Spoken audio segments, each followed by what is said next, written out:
Oracle Cloud's Account Alias Receipt. Hi, I'm Linus, and in today's video you will learn how to receive an item using an account alias transaction. To do that, we're in a demo environment here as KC Brown. We want to navigate to the supply chain execution work area and then click on inventory management application.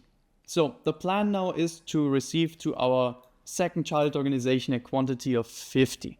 And the tool that we're using is an account alias receipt.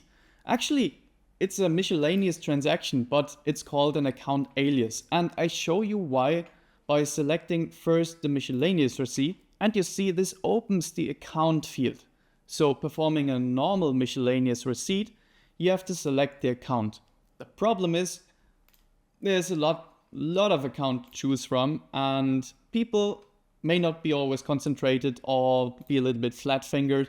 And that's why usually we create an account alias receipt that grays out this account, meaning that we created this transaction one time, preset the account, and now you can just click on there and the account is preset and there are no mistakes to be made. So that's actually the main difference to a miscellaneous receipt. You also see that this enabled the source field and made it a needed field. So go ahead and select one of the preset sources. We only have US.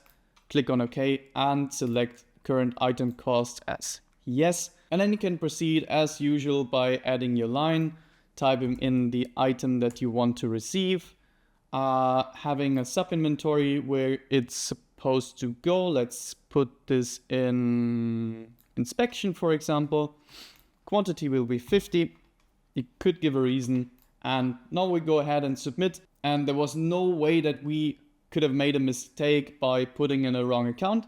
And that's all the magic of account alias transactions. They're just simplifying the way and mitigating risk. So click on submit and now the transaction is completed. Make sure to watch the next video to learn how you can use the same tool to issue material out of your inventory.